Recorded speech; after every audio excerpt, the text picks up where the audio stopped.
2040 was a new year celebrating a new decade of growth for the Federation.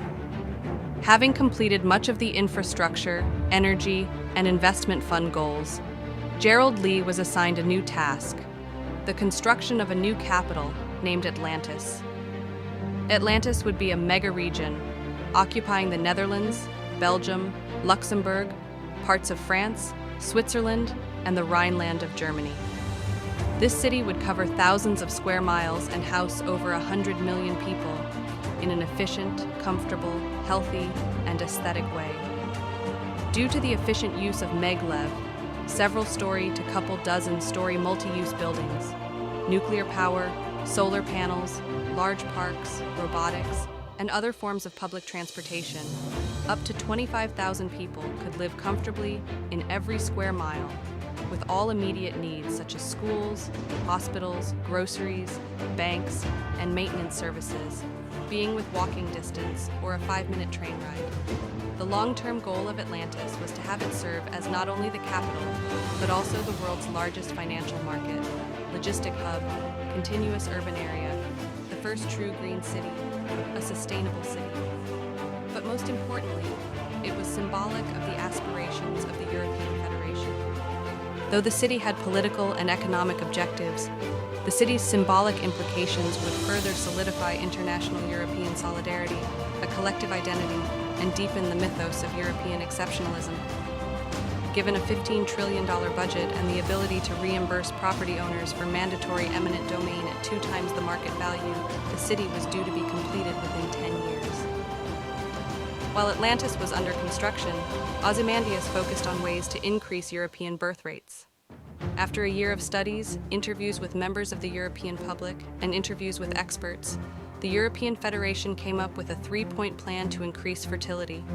The first was to invest tens of billions into fertility treatments, fertility repairs, and reducing IVF costs for patients to 0. By extending healthy fertility for females and males into the late 40s or 50s, the birth rate was estimated to increase significantly. The second was to have a federation-wide mandate that the commonwealths and nations would give 1.5 years of maternity leave to mothers, 1 year to fathers, pay for all birthing costs, and offer 10,000 bonuses per child for married couples in good legal, health, economic, and behavior standing. The third point was to fine antenatal propaganda, electronic, print, or otherwise, that actively discouraged Europeans from having kids. In addition to these measures, divorce laws were changed to make it easier for women who married a man who acted or dressed like a bum, or was engaged in other low-status behavior to divorce and get child support, assuming the woman was making active attempts to court a higher status man, and the children maintained certain behavior, health, and education standards. Though it would be a few years before seeing if there would be a sustained increase in fertility, the initial public reaction was extremely favorable. Though some terminally online feminists and chuds showed their disagreement with different aspects of the plan, most women, and even most self-described feminists, agreed with these new changes and actively supported the measures. Finally, we arrive at Constantinople. Turkey, one of the nations that fought against the European Federation and had failed to abide by its conditions by creating a nuclear weapons program and a blue water navy while aggressively expanding its influence into the Middle East. Constantinople was always a rallying cry for the Orthodox and Catholic churches, but also for Greek nationalists and Europeans who remembered the millions of Turks that had rioted and engaged in mass civil unrest when the Federation first came to be. Finally, the European Federation security, diplomatic, economic, and religious institutions had enough of Turkey.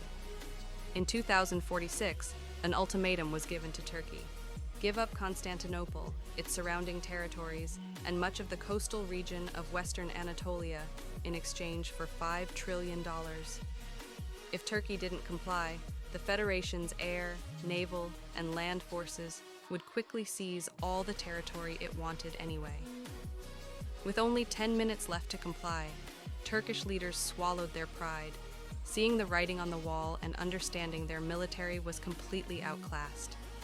Millions of Turks self-deported from these regions within a matter of days, while millions of Europeans, specifically Greeks and Slavs, poured in. Constantinople was finally back under Western control, almost 600 years later. The flags of the late Byzantium Empire were resurrected and rose above the city in western Turkey. These lands would be placed under Greek control, while Greece renamed itself into Byzantium in honor of the once fallen and now resurrected empire. By 2050, it was clear the fertility policies worked.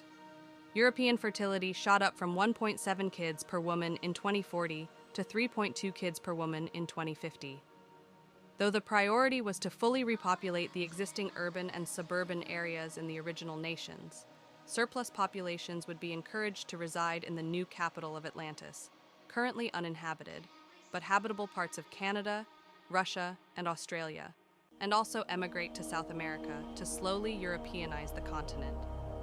Given the smart governance, social pressure on men to act like men, financial benefits, and glorification of motherhood, the cheapness and effectiveness of new fertility treatments, along with a collective sense of hope and positivity going into the future, tens, if not hundreds of millions of young and middle-aged European women felt safe having large amounts of children. This increased birth rate brought the business community fully on board with the European Federation. Previously, the massive consumer, worker, environmental protections, and progressive taxes made many businesses skeptical, especially as tens of millions of non-Europeans that they saw as potential consumers and cheap workers had been deported or left. The increased birth rate and the Federation's proven track record of smart governance, smart investments, and being able to secure access to resources and the opportunities of space expansion lifted business confidence to new highs. After the moon became an industrial, mining, and scientific powerhouse and Atlantis was completed by 2050, 6 new key objectives were established by Ozymandias, Gerald, and the rest of the cabinet. The first was the start of colonizing and settling Jupiter's moons to use their resources for terraforming Mars and Venus. The second was the construction and deployment of solar shades between Venus and the Sun to cool it off, allowing for easier and quicker terraforming in the centuries to come. The third main objective was to fully clean the world's oceans, air, land, and even the bodies of Europeans from all forms of industrial pollution, waste, and garbage. The fourth was to accelerate the trend of cities and metropolises of turning into megaregions, and to ensure these megaregions were environmentally, consumer, worker, aesthetic, and family-oriented.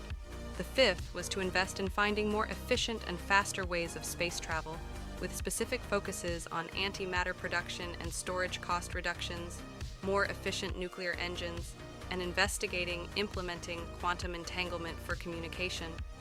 The final objective was to revamp the space forces of the European Federation, to allow for rapid deployment of ground and air forces to other worlds, and to protect existing claims, assets, equipment, infrastructure, and European lives. Find out more in Episode 3, how the European Federation undertakes these rapid internal transformations and much more.